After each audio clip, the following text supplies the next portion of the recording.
Bon ben voilà, toujours dans la retouche, après avoir vu le réglage des courbes, le fonctionnement global, après avoir vu comment exporter en table des couleurs pour le réappliquer dans Photoshop ou ailleurs, après avoir vu comment appliquer un réglage des courbes ou autre d'ailleurs de manière progressive grâce à un dégradé dans le masque de fusion.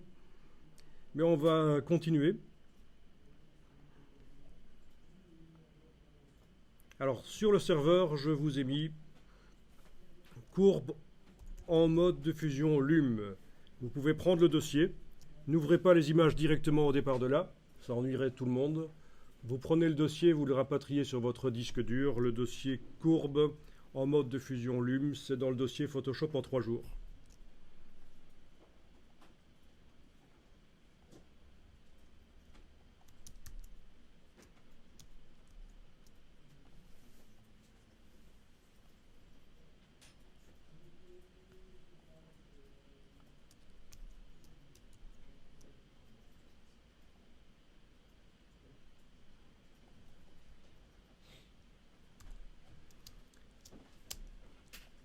Alors voilà, ici on a affaire à des photographies qui sont en couleur, mais quand même assez monochromes. Il y a quand même une dominante couleur normale et agréable. Oui, parce qu'il y a des dominantes couleurs à supprimer, et ça on va voir comment faire plus tard. Mais ici, ce sont des dominantes couleurs tout à fait normales. Et si vous essayez de faire un réglage de courbe sur ce genre de photo, vous allez voir que si vous ne voulez jouer que sur la luminosité, ça va quand même changer la couleur. Vous pouvez tester. Par exemple sur celle-ci, je mets un calque de réglage de type courbe. Jamais testé sur celle-là, on va voir, hein. J'aime bien changer de photo de temps en temps et tester. Je mets un point, ça modifie la luminosité. Je mets un deuxième point, ça modifie le contraste. Et voilà. Et alors, on a quand même l'impression, quand on enlève l'œil en face du réglage ici, que la couleur change. Le lion, il devient jaunâtre, plus jaunâtre. C'est pas génial. Et donc la solution, il y a plusieurs solutions. Il y a le mode LAB. Le fait de travailler en mode LAB au lieu de RVB, c'est une solution. Image mode. Vous avez dans les modes couleurs que Photoshop peut travailler, vous avez notamment le LAB. En passant au LAB, on pourrait travailler uniquement sur la luminosité sans changer la couleur. Mais il y a une solution plus simple si c'est juste pour faire un réglage des courbes. Vous faites passer le réglage à la place du mode normal, vous le faites passer en mode luminosité. Et à partir de là, le réglage des courbes ne va plus changer la couleur, il devrait changer uniquement la luminosité. Très intéressant pour régler le contraste sur une image. Les couleurs sont bonnes, mais on veut changer le contraste, eh bien vous faites passer le réglage des courbes en mode luminosité. Et alors là, vous allez pouvoir tester sur ce genre d'image des réglages un peu plus complexes que simplement mettre 2 points.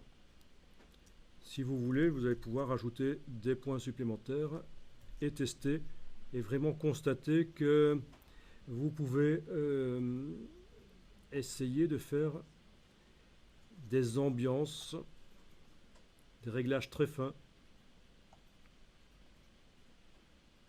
Voilà. Bon, par exemple, ce genre de choses avec quelques points. Combien de points? 6, 5. Ok.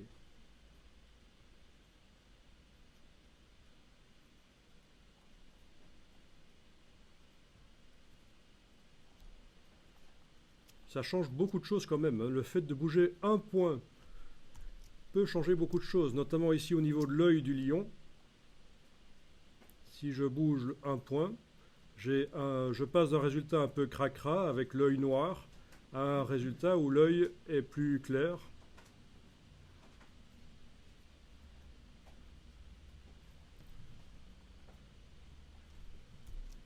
Voilà. Vous avez d'autres images sur lesquelles tester ça. Chaque fois, ça va être la même chose. Quand vous mettez un calque de réglage courbe et que vous bougez, vous allez constater que ça change la couleur. C'est pourri. On passe en mode luminosité et on règle la luminosité.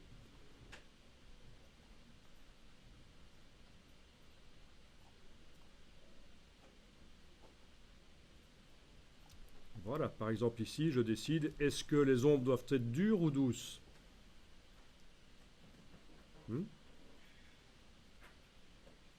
Donc rien qu'avec un des 4 points que j'ai mis, je décide, est-ce que les ombres sur le corps du lion doivent être dures ou douces? Ok. Et bien entendu, si je veux changer la couleur, j'ajoute un deuxième calque de réglage de type courbe qui va traiter l'image qui est déjà traitée par ce premier calque. Et là, je peux aller changer l'ambiance colorée si je veux. Un peu plus rougeâtre. Voilà.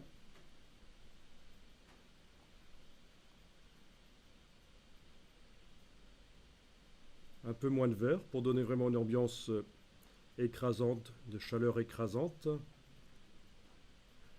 Un peu plus de jaune. Enfin, vous voyez, c'est pas parce que vous avez un calque de réglage qui n'agit que sur la luminosité que vous ne pouvez pas en ajouter un deuxième qui agit également. Il n'y a pas de problème.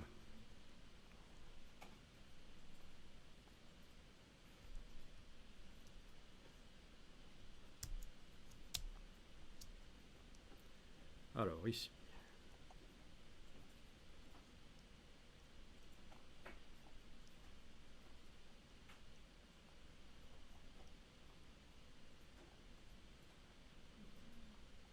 Donc si je contraste ou si je décontraste,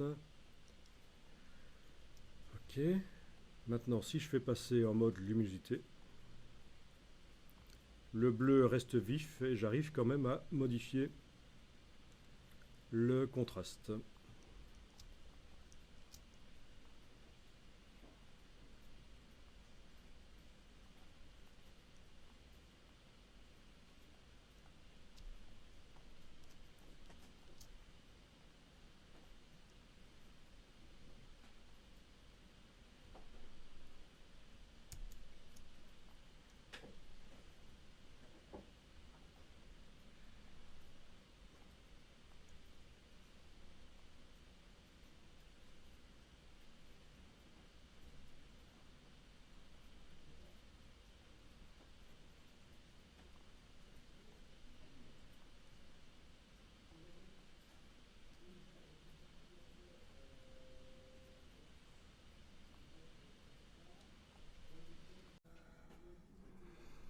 Alors sur le serveur, vous avez un dossier qui s'appelle neutralisation des gris. Neutralisation des gris. Et là-dedans, vous avez un dossier qui s'appelle avec une pipette. Vous pouvez ouvrir l'image. Et alors, comme vous voyez, c'est une image qui a une dominante couleur jaunâtre. Donc typiquement, ça peut arriver si on a foiré la balance des blancs au moment de la prise de vue, éventuellement.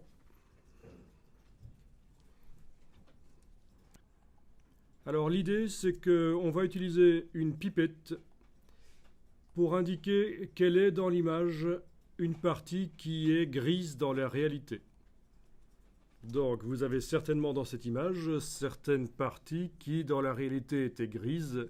Eh bien, on va indiquer à Photoshop quelle était cette partie-là. Ben, la table en inox peut-être, le panneau en inox derrière. Donc on va activer la pipette ici.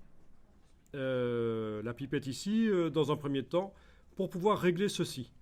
Échantillon ponctuel. Ça veut dire que quand on utilise cette pipette-là de la palette des outils ou n'importe quelle pipette de Photoshop, il ne tient compte que précisément du pixel sur lequel on clique. Et ça, dans les photos, c'est pas bon parce qu'il y a du grain. Il vaut mieux que plusieurs pixels soient pris en compte. Donc à la place de échantillon ponctuel, vous pouvez passer en moyenne 5 par 5, moyenne 11 par 11.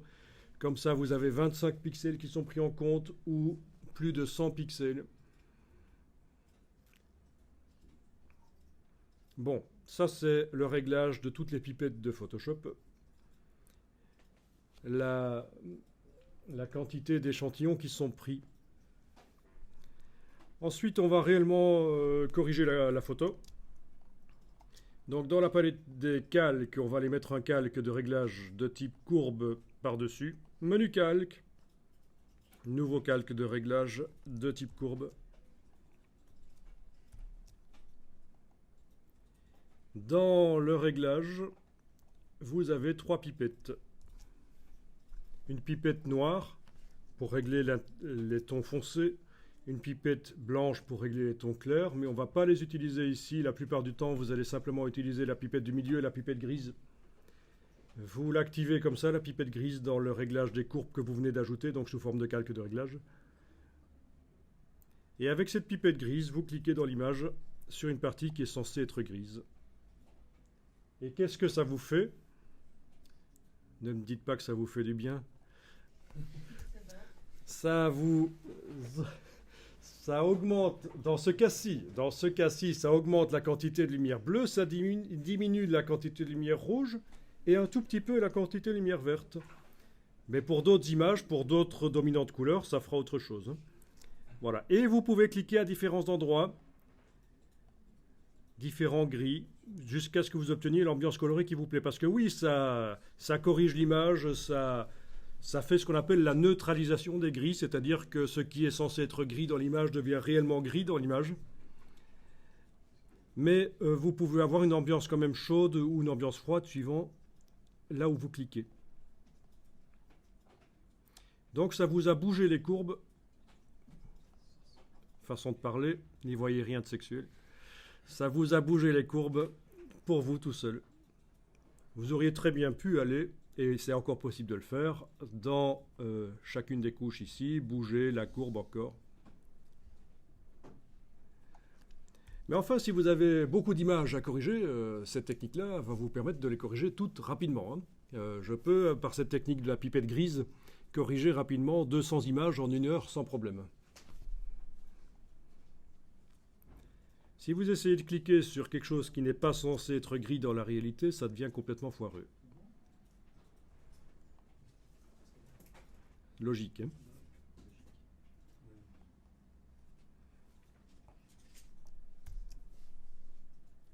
Bon, il faut absolument mettre ça dans un coin de sa tête qu'on peut corriger rapidement des images grâce à cette technique de la pipette grise.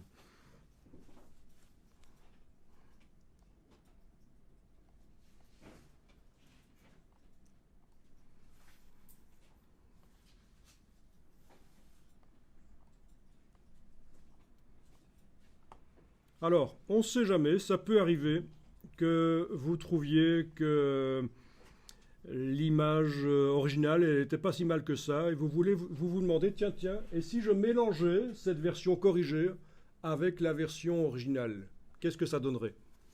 Bien, il y a une manière très simple de le faire, c'est de diminuer l'opacité du calque de réglage. S'il est à 0%, il n'agit pas du tout, à 100%, il agit complètement. Donc c'est en quelque sorte diminuer la force du réglage.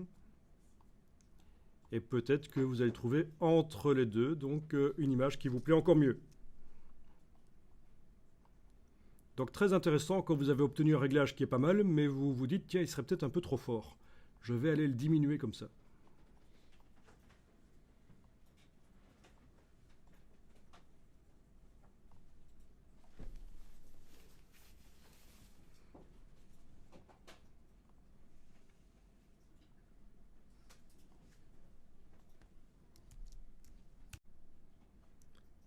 Alors, dossier qui est juste à côté de celui-là, il s'appelle « Avec 2 ou 3 pipettes ». Vous pouvez ouvrir l'image. Alors, cette image est vraiment pourrie, comme vous le voyez. C'est une catastrophe. Et alors, si on essaye de neutraliser calque, nouveau calque de réglage de type courbe, OK, pipette grise, je clique. Mais ça va être assez difficile ici d'obtenir quelque chose de valable. Quand on arrive à enlever la dominante bleue de l'image, ça devient jaunâtre. magenta. Enfin, c'est foireux. Donc, cas désespéré d'une image qui a de gros problèmes. Eh bien, on va utiliser la technique des 2 ou 3 pipettes. Donc ici, je vais jeter le calque de réglage. Il ne me sert pas.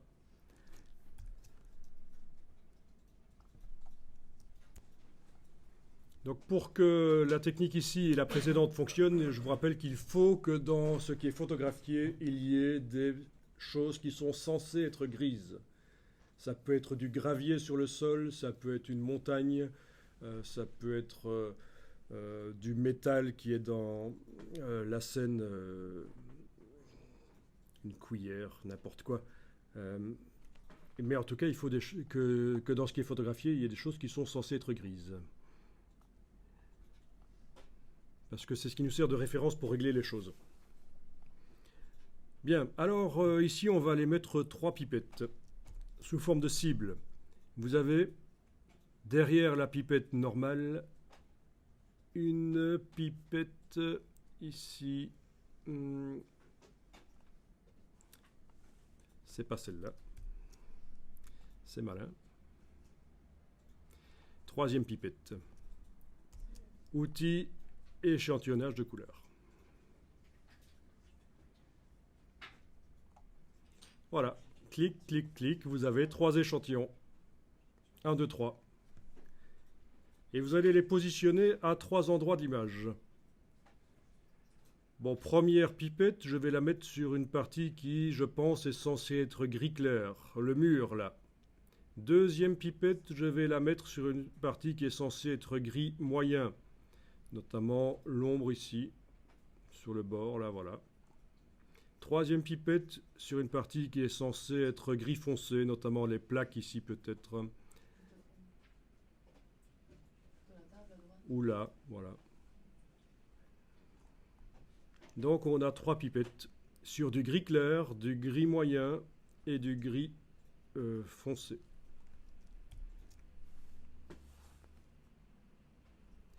Et vous devriez voir la palette des informations qui est visible sur l'écran. Si vous ne la voyez pas, vous allez dans le menu Fenêtre, Informations. Et dans cette palette informations, vous avez des informations sur la valeur des pixels qui se trouvent sous les pipettes. Donc la centaine de pixels, puisque j'ai fait passer la pipette en moyenne 11 par 11, dans mon cas. La centaine de pixels qui se trouvent derrière la pipette 1, Photoshop vous fait la moyenne et vous indique que c'est ça les valeurs RVB de l'échantillon qui est derrière. Même chose pour la pipette 2, même chose pour la pipette 3.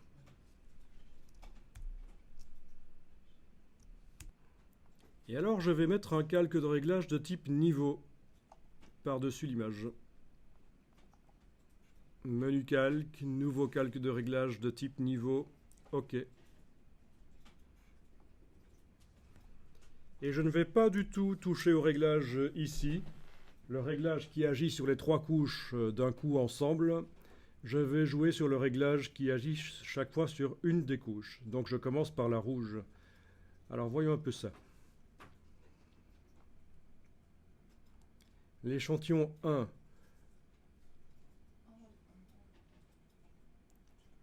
Pour la couche rouge, si je prends cette partie-là. Voilà. Ça devrait fonctionner. Vous voyez ce qui se passe? Ah, il faut équilibrer, c'est ça? Eh oui. Dès que vous avez un réglage, vous avez maintenant 2 colonnes. La colonne de droite indique le après réglage et la colonne de gauche avant réglage. Et il faudrait arriver à avoir en rouge et en vert la même valeur qu'en bleu, c'est-à-dire 255. Donc je prends dans le réglage de type niveau, je travaille sur la couche rouge, je prends cet indicateur-là, je le déplace vers la gauche jusqu'à ce que j'ai 255 à peu près en face. Voilà.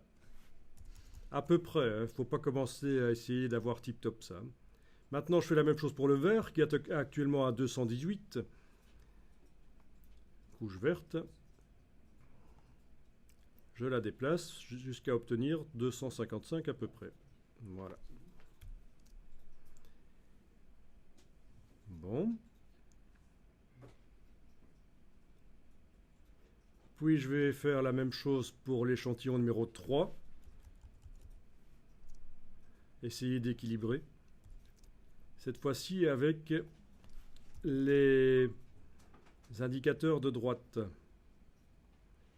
Je vais commencer par le bleu. Pardon? Comment switcher sur le 3? Switcher sur le 3. Le 3 apparaît en permanence là. Non, pour équilibrer. Pour équilibrer, c'est toujours les couches. Je vais essayer par la bleue, mais cette fois-ci, ce n'est pas l'indicateur blanc, c'est le noir. Voilà. Et je le ramène à peu près à la valeur 3. Le vert, je le ramène à peu près à la valeur 3 aussi. Voilà. Donc là, en principe, sous la pipette 1 et sous la 3, c'est équilibré. Alors, pour ce qui est de la valeur la plus élevée, vous vous basez sur celle qui est la plus élevée ici. C'était le bleu. Oui. Et j'ai joué sur la couche rouge et verte sur l'indicateur blanc ici, que j'ai déplacé. Pour la valeur la plus basse, le foncé, j'ai pris comme référence la plus basse, qui était le 3, le rouge, oui, qui était à 2 ici. Et j'ai modifié le vert et le bleu, en prenant l'indicateur noir et en le bougeant dans la couche verte. De toute façon, il n'y a pas trop le choix. Tu vas vite te rendre compte quelle est celle qui ne bouge pas, en fait, parmi les trois. Mais moi, je touche au noir. Et ici, c'est le... Donc, il est tout à fait normal que quand vous bougez cet indicateur-là, ça y ait une influence aussi là-dessus. Pour l'instant, le 2, je n'ai pas encore chipoté sur la pipette 2. Et pourtant, c'est modifié. C'est la position des curseurs blancs et noirs dans le réglage niveau qui a modifié les valeurs ici. Parce que la pipette grise, là, se situe toujours entre les deux. Au milieu. Entre le noir et le blanc. Et donc, elle bouge. Si vous bougez le blanc, si vous bougez le noir, le gris bouge aussi. Mais vous en occupez pas. C'est la troisième étape, ça.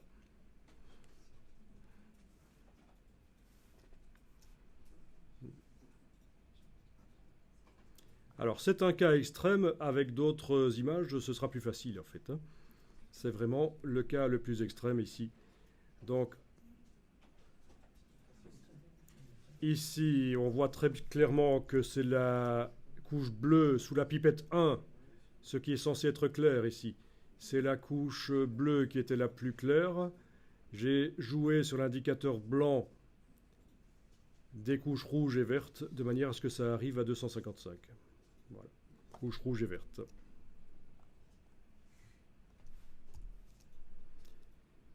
Ici, pour la numéro 3, qui correspond aux parties foncées, elle est là. C'était la couche rouge la plus foncée. J'ai été joué sur les couches vertes et bleues dans le réglage ici, l'indicateur noir, de manière à ramener à 3. Et troisième et dernière chose, il reste à s'occuper du numéro 2. Le numéro 2, actuellement, quelle est la valeur qui est au milieu, parmi les trois ici? C'est le rouge, à 75 ici. D'accord? Je vais peut-être jouer sur le vert et le bleu, de manière à le ramener aussi à 75. Non, qu'est-ce que je dis? C'est le bleu, à 97, qui est le moyen, entre le 75 et le 137. Le bleu. Donc, je vais jouer sur le rouge et le vert. C'est le gris cette fois-ci. Rouge. Je bouge le milieu de manière à arriver à peu près à 97. Vert. De manière à arriver à peu près à 97 aussi. Et vous avez rapidement récupéré une image qui paraissait irrécupérable. On a quand même une impression ici d'une cuisine qui est un peu quand même grise, correcte, quoi. Alors qu'avec une seule pipette, la méthode avec une seule pipette ne fonctionnait pas. C'est parce qu'ici, il y a des distorsions vraiment dans l'image au niveau des couleurs. Il a fallu récupérer les choses. Bon, je récapépète. Allez, je récapépète. Je vais jeter mon réglage et je vais recommencer. J'ai donc mis avec l'outil pipette d'échantillonnage, j'ai mis 3 échantillons. Si vous voulez en enlever un, d'ailleurs, c'est avec la touche Alt, on clique dessus. Si vous en avez mis un quatrième qu'il ne fallait pas, vous pouvez l'enlever en cliquant dessus, en enfonçant la touche Alt. Donc il y en a un qui est sur les parties les plus claires. Il y en a un qui est sur les parties moyennes. Je vais même bouger ici un peu, voilà, moyen. Il y en a un qui est sur des parties foncées. Ok. Celui qui est sur les parties claires, la valeur la plus élevée c'est 255. Je vais mettre un calque de réglage de type niveau. Menu calque, nouveau calque de réglage de type niveau. Ok. Et je vais donc, pour ce qui est des clairs, jouer sur le rouge et le vert, qui doivent arriver à 255. Donc le rouge, indicateur blanc, que je bouge jusqu'à ce que ça arrive à 255.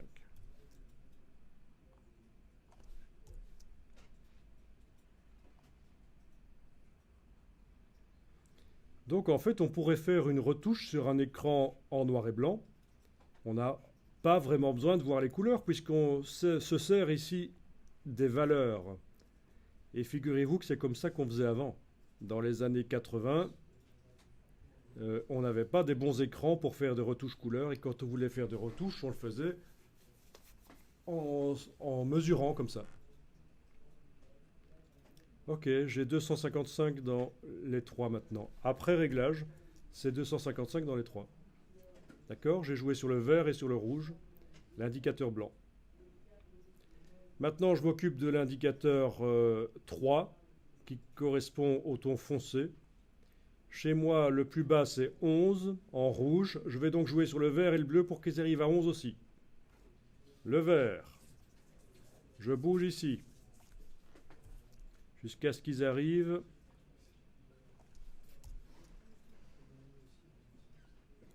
à 11 à peu près. Le bleu, je joue ici jusqu'à ce qu'il arrive à peu près à 11 aussi. Ça va? Il me reste le numéro 2 qui correspond au ton moyen. La valeur moyenne parmi le réglage actuel, c'est 99 ici. Donc 132 va devenir 99 en jouant sur le vert. 79 va devenir 99 en jouant sur le rouge. Donc j'y vais. Le vert.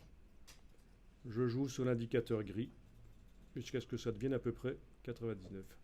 Le rouge. Voilà.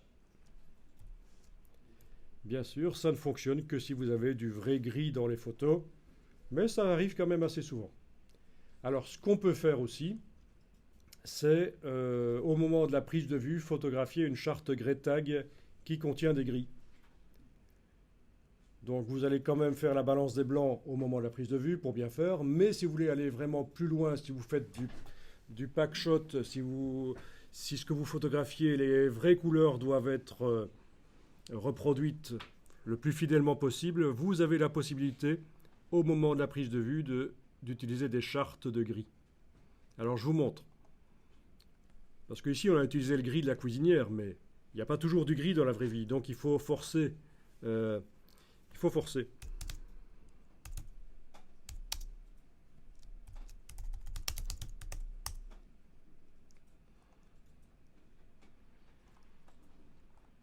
Voilà.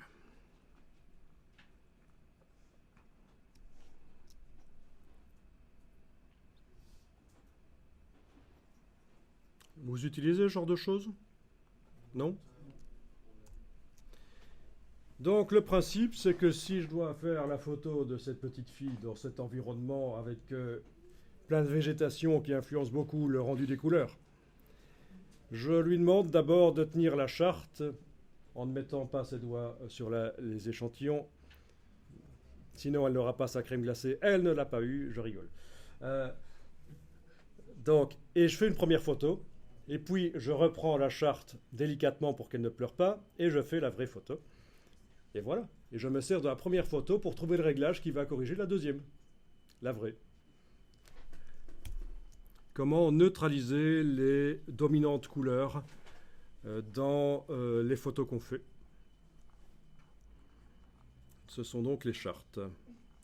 Voilà, par exemple, si vous photographiez ces choses-là et que c'est très important que les couleurs se retrouvent telles quelles sur le site web ou quoi, ou sur la publication ou sur la vidéo, vous mettez la charte avant, dedans.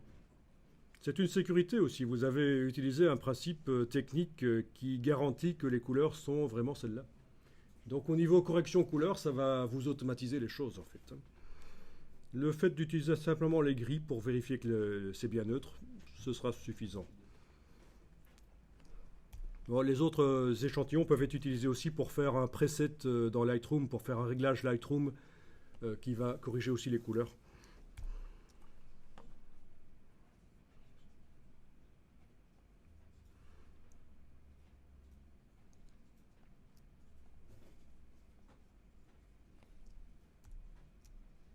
Donc c'est Greytag. Greytag Macbeth qui fait ça. Ok. Bon, c'est vrai qu'on a brûlé la photo. Là, il n'y a pas de détails sur le mur, mais au moins les couleurs sont bonnes.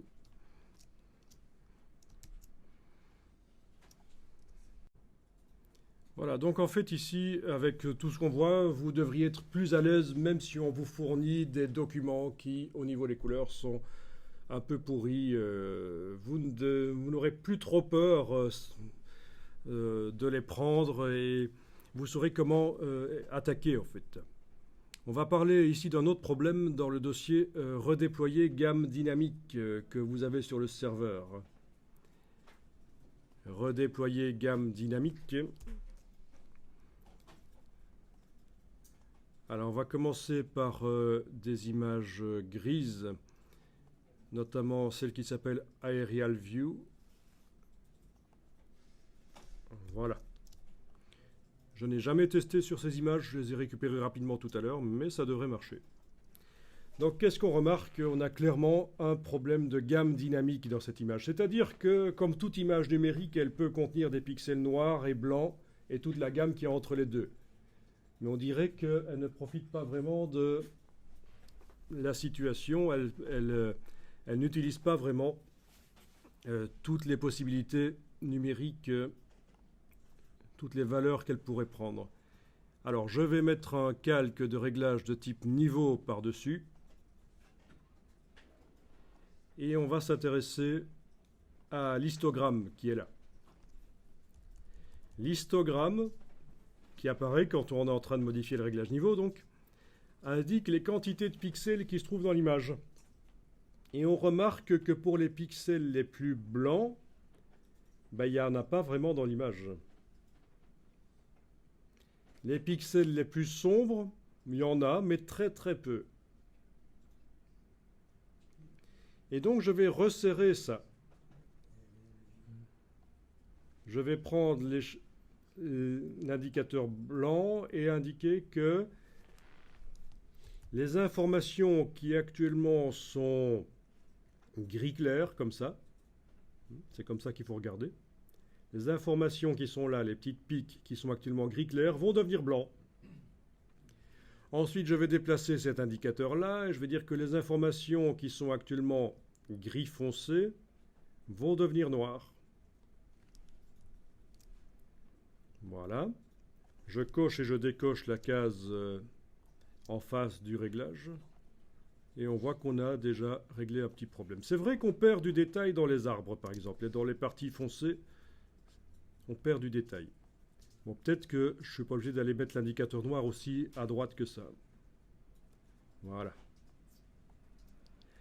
Et dernière chose, l'intensité des tons moyens, c'est l'indicateur gris.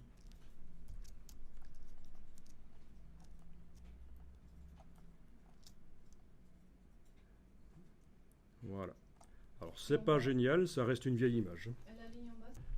Alors, la ligne en bas, c'est justement pour redéfinir l'intensité des noirs et des blancs dans une image. C'est pour adoucir une image. Donc, c'est l'inverse de ce qu'on fait.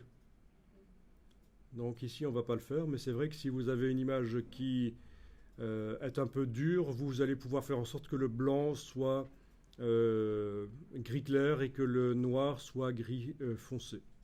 Mais dans ce cas-ci, l'image, justement, c'est que son problème, c'est qu'elle était trop douce. Donc on y va par le haut ici. Donc vous voyez l'avant-après, quand même, c'est mieux.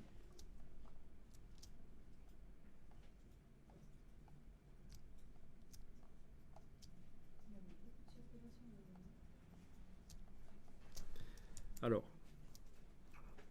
qu'est-ce qu'on a d'autre comme image ici?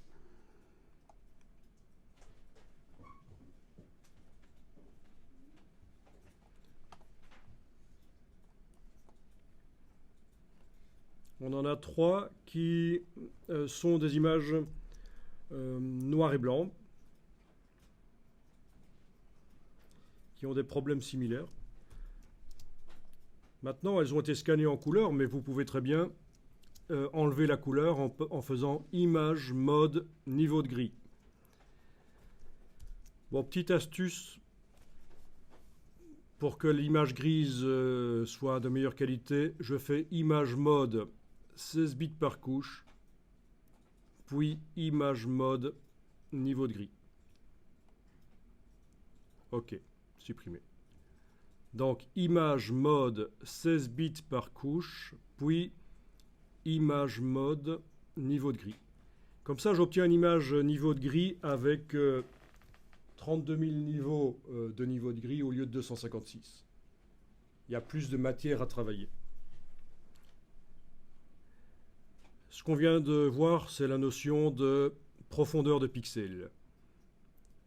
La notion de profondeur de pixels. Et je ne vais pas m'attarder là-dessus ici. C'est informatique. En fait, je vous montre simplement une chaîne que j'ai déjà montrée à certains parmi vous. Une chaîne YouTube intéressante qui vous donne les bases en images numériques. Donc, normalement, je pourrais, en un jour, vous expliquer tout le contenu de cette chaîne rapidement. Mais en fait, ils ont fait plein de vidéos. Et pour les trouver, en fait, il faut taper simplement youtube.com/idicotv. Alors, c'est très important de comprendre les images numériques et les bases des images numériques. Notamment, ici, il vous explique comment, c'est quoi la différence entre la taille d'une image, la définition d'une image et la résolution d'une image. C'est pas la même chose. Il vous explique ça avec des petits schémas, des descriptions, des petits schémas. Et alors, ils en ont d'autres, justement, sur la profondeur de pixels.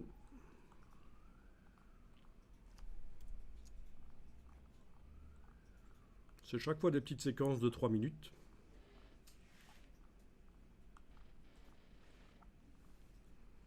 Bon. Ce qu'on vient de faire ici, c'est ce qu'ils expliquent là. Répartir la gamme des tons d'une image.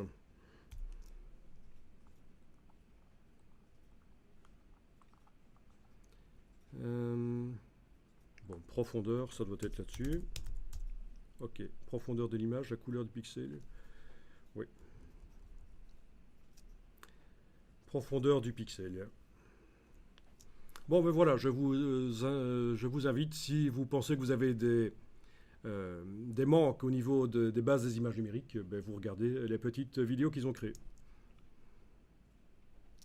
Alors, de retour dans Photoshop, je vais mettre un calque de réglage de type niveau par-dessus cette image. Vous voyez ce qu'on a ici, c'est assez dingue. Cette image n'utilise qu'une partie de ses possibilités, entre le noir et le gris moyen. Il suffit que je prenne ici et que je fasse ça, et l'image devient tout de suite plus intéressante. Vous voyez, on part de là et on va vers là. Ensuite, ici, les tons moyens.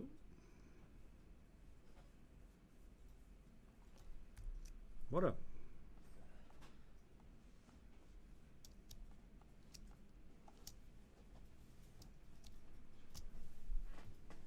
Ça peut se faire aussi avec un réglage de courbe.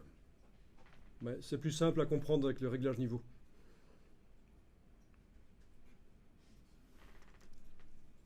Et puis le réglage niveau vous montre l'histogramme. OK. Il y a aussi dans le menu fenêtre une palette histogramme qui vous montre l'histogramme en temps réel, l'histogramme de l'image. Donc c'est-à-dire que si je remets le réglage à ce qu'il était juste avant, voilà comme ça, ben vous voyez que l'histogramme actuel de l'image, non corrigé, ben ça ressemble à ça. Mais dès que je vais corriger l'image, l'histogramme en temps réel va changer. On va voir que progressivement, les informations s'étendent. Vous voyez sur la gauche, là, progressivement, elles s'étendent pour occuper toutes les possibilités. Voilà. Et puis, définition des tons moyens. Et alors, vous avez typiquement un histogramme avec des trous, une espèce de peigne. C'est typique quand on part d'une image qui a peu de niveau de gris et qu'on commence à étendre, en fait. Ça veut dire que, bon, ben, il y a des limitations au niveau de la capture à l'origine, la capture de la photo. Ce n'est pas une capture professionnelle de la photo, c'est peut-être quelqu'un qui a fait un bête scan de la photo un peu n'importe comment et qui l'a mise sur le web. Donc il ne faut pas s'inquiéter, quand vous avez des histogrammes en paint comme ça, c'est typique de photos qui ont peu de niveau de gris, ça veut dire qu'il y a normalement, on va dire 256 niveaux de gris possibles au moins. Mais en réalité, il n'y en a peut-être que 128 ou 100 dans cette image.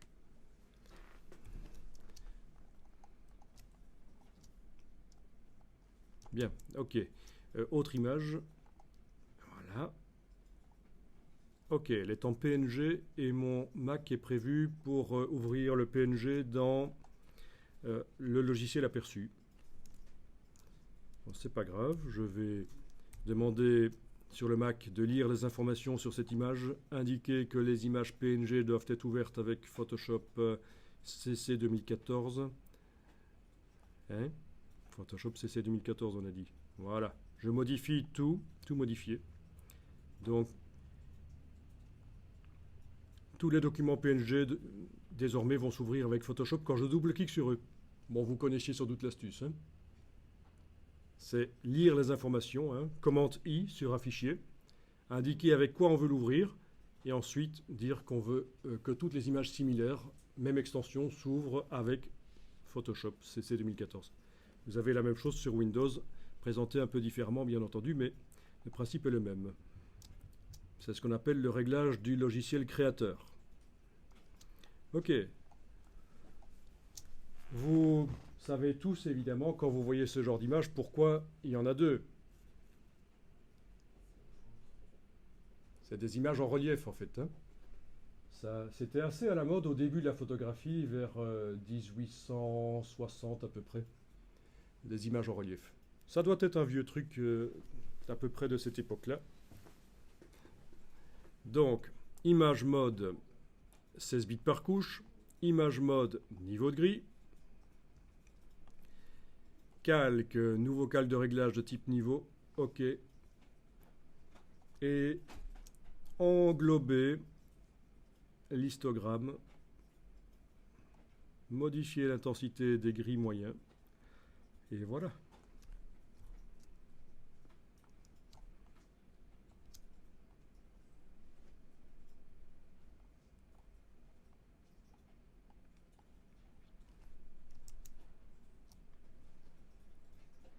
Bon, celle-là, même principe, je ne vais même pas le faire.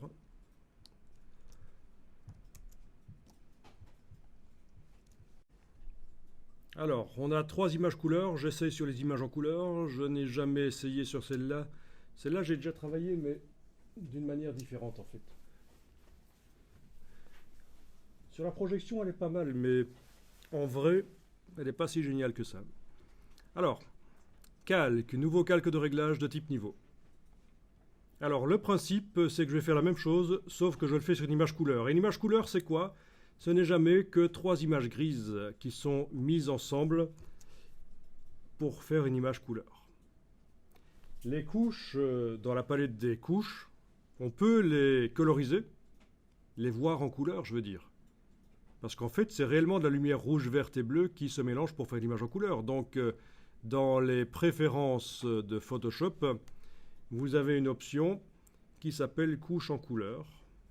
Il faut juste que je retrouve où elle est. Voilà, c'est dans les préférences d'interface.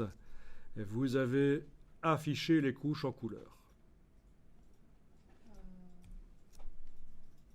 Donc c'est menu Photoshop préférences interface. Vous avez affiché les couches en couleur. Et donc là, vous voyez les couches en couleur dans la palette des couches. Ça ne change rien à l'image, c'est juste pour vous indiquer que, ben oui, c'est une lumière rouge, une verte et une bleue qui se mélangent pour créer plein de couleurs différentes. Mais en fait, quand on est pro, on n'affiche pas les couches comme ça, parce que ça pose un problème. Si je clique sur seulement une des couches, en enlevant l'œil en face des deux autres, je suis censé pouvoir la retravailler avec le pinceau, faire des retouches sur cette couche rouge, mais le fait qu'elle s'affiche en rouge, c'est pas génial. Même chose si je n'affiche que la couche verte ou que la couche bleue, encore pire, pour arriver à voir ce qu'on fait, c'est pas évident. Donc cette option afficher les couches en couleur, il ne faut pas la mettre. Je vous indique, si je vous en parle, c'est parce que certains la mettent et trouvent que c'est bien, mais en fait, ça vous pose des problèmes pour les retouches.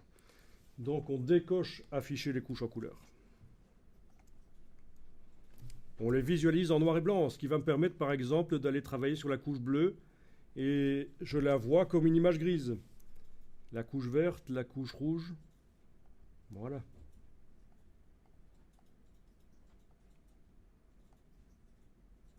Bien. Je réactive le travail sur les trois couches en cliquant sur le mot RVB. Alors, le réglage niveau sur cette image. Équilibrer les couleurs là-dedans. Je ne touche pas à RVB, je vais directement sur la couche rouge. Et je vais tenter d'encadrer ceci. Voyons un peu ça, couche verte. Waouh. Ça va pas être évident. Couche bleue. Bon, voilà. Est-ce que ça a amélioré les choses? Pas tellement. Il va falloir que j'aille jouer sur les valeurs moyennes dans chacune des couches, en fait. L'idéal serait de mettre une pipette d'échantillonnage sur une partie bleue de manière à neutraliser, mais je peux aussi le faire à l'œil, en fait.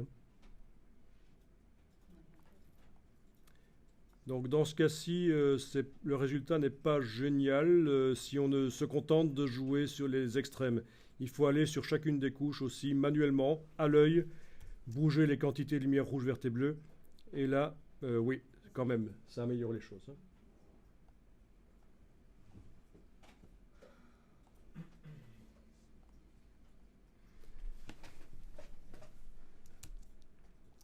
Ok, je vais essayer sur la suivante en couleur. Calque, nouveau calque de réglage de type niveau.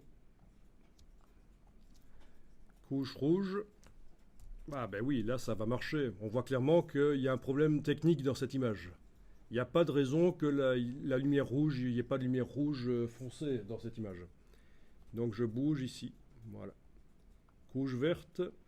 Même chose, il n'y a pas de raison qu'il n'y ait pas de lumière verte très foncée là-dedans. Couche bleue aussi. Voilà. Et ici aussi. Voilà. Ah ben c'est parfait. Ça marche bien. Je suis arrivé à améliorer assez bien l'image rapidement grâce à la technique de la redistribution des informations. D'accord, vous voyez ça? Donc je vous montre, hein, vous allez bien voir sur votre écran. Couche rouge, j'ai simplement déplacé l'indicateur ici pour qu'il aille au début de la crête. Couche verte, j'ai déplacé l'indicateur aussi. Couche bleue, j'ai déplacé l'indicateur aussi. Mais celui-là aussi, au début de la crête, là. Voilà. Et c'est nickel au niveau du résultat. Une correction couleur rapide.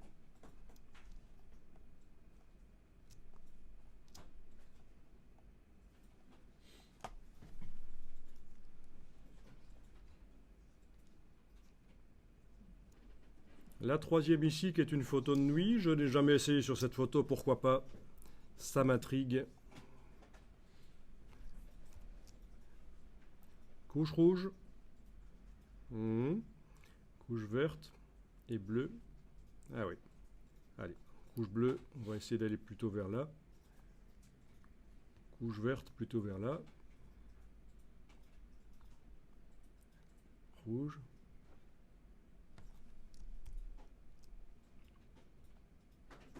Oui, ça donne plus de dynamique à l'image. Couche bleue. Je vais peut-être modifier l'indicateur gris du milieu pour la quantité de jaune. Et dans la couche verte aussi. Maintenant, ça devient un peu plus difficile. Voilà. C'est pas si évident que celle-là.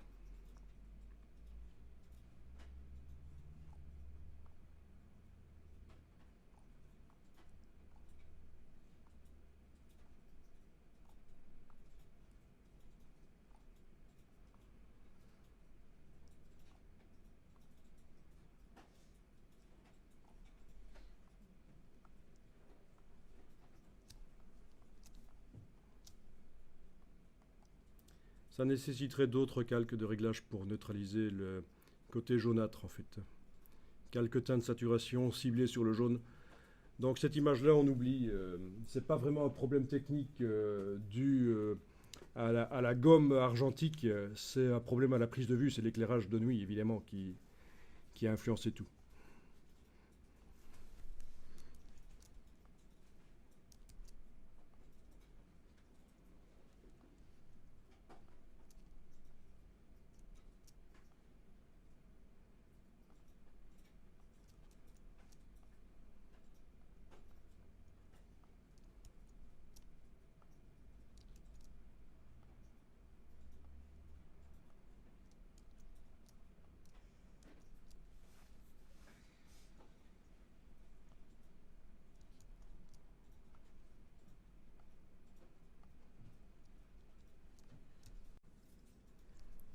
Alors, dans le dossier qui s'appelle Remettre droit, je vous ai mis plusieurs images.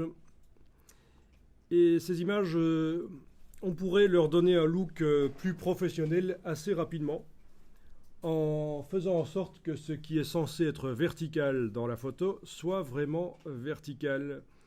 Donc les bâtiments qui ont été photographiés ne sont peut-être un peu penchés dans la photo, mais on va les remettre droit et ça va donner un look professionnel. Il suffit parfois de ça.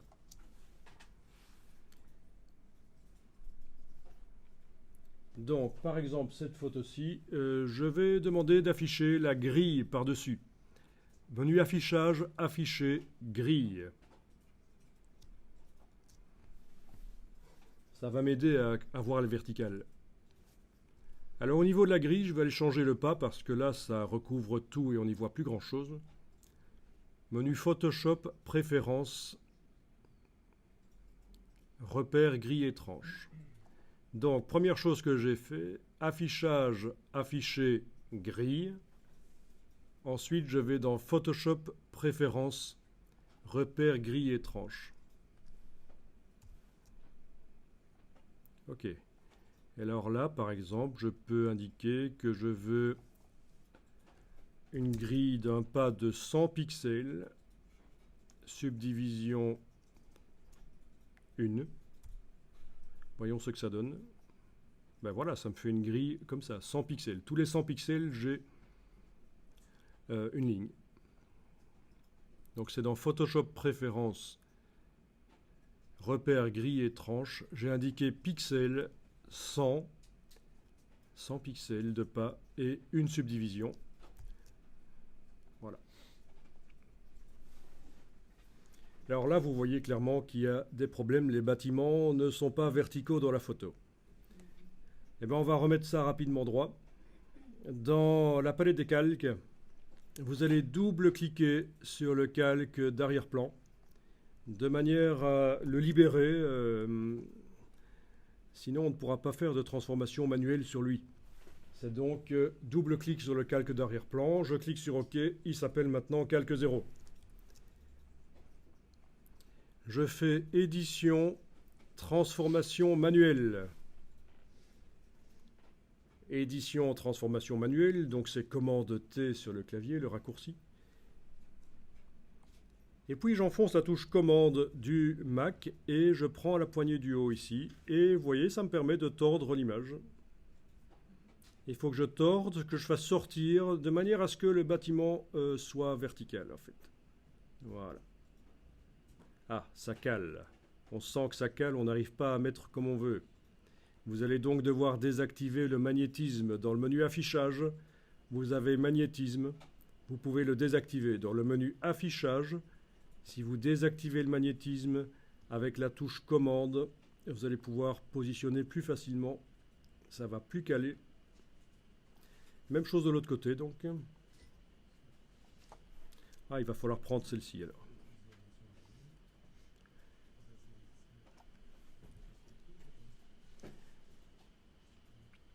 Donc c'est une transformation manuelle et la touche commande du Mac permet de prendre une poignée et de la tirer. Donc j'ai dû prendre la poignée en bas à droite pour la partie droite. Pourquoi? Parce que sinon en haut à gauche c'était déjà penché dans le mauvais sens en fait. En haut à droite je veux dire. C'est déjà penché dans le mauvais sens, alors ça ne fait que pencher plus. Bah, je peux le pousser aussi. Hmm. Je peux pousser vers la gauche. Oui, mais si tu pousses vers la gauche, ça va créer un trou dans l'image. Et le trou, il sera comment? Il sera noir? Transparent, et quand on imprime, on ne sait pas trop. Ce sera transparent dans le logiciel de montage que vous allez utiliser. Ben oui, il vaut mieux laisser tomber une partie de l'image, c'est pas très grave. Et alors on valide avec le petit V. Et on peut enlever la grille affichage, on désactive extra. Voilà. Qu'est-ce que c'est extra? Extra, c'est tout ce qui est affichage par-dessus l'image. Et donc, ce petit détail donne un côté plus professionnel à l'image. Le fait que ce qui est vertical dans la réalité soit vertical dans l'image. C'est un détail, mais vraiment c'est une bonne astuce. Alors ici, c'est la cata. Alors, affichage, afficher, grille. Double-cliquer sur le calque. Transformation manuelle, touche commande.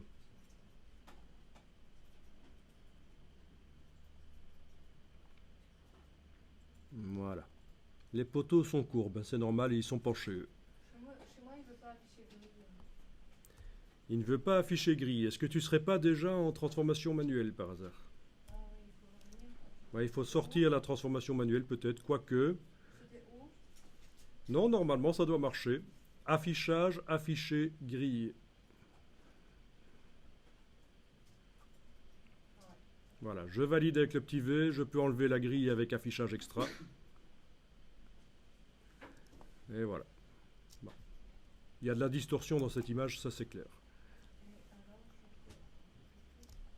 j'ai la grille, mais le reste, c'est vrai?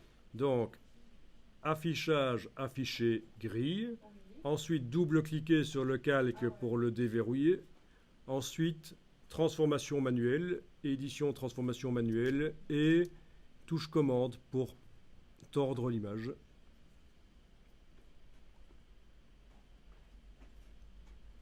Alors bien sûr, on sait que c'est normal que les bâtiments fouillent vers le haut comme ça. Mais dans une photo, surtout de type publicitaire, on va rectifier ça. Voilà, pour que les verticales soient bien verticales. Il y a des verticales qu'on peut pas tout faire. On ne peut pas tout faire, mais il y a d'autres techniques qui existent en fait. Ça, c'est vraiment la technique basique de chez Basic.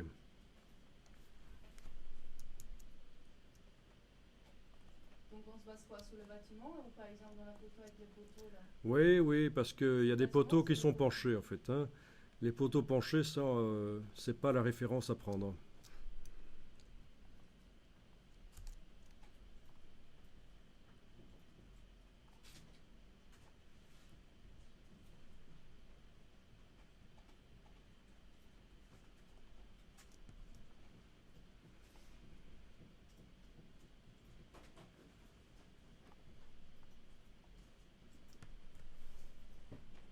Bon voilà, bonne astuce pour donner un look pro à vos photos.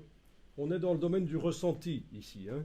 On est d'accord que si on montre ça à quelqu'un, il ne va pas dire ah, quelle belle photo, les verticales sont bien verticales. Non, c'est le ressenti général.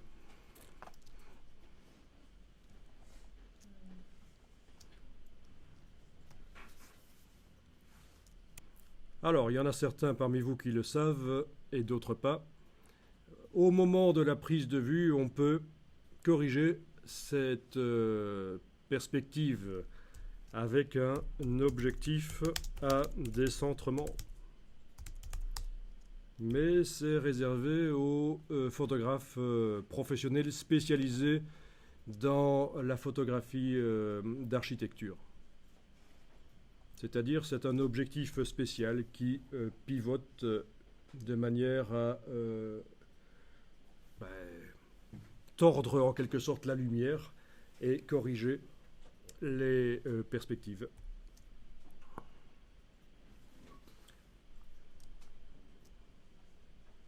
Voilà. Vous avez aussi possibilité sur certains appareils d'avoir le dos qui pivote, mais c'est plus rare.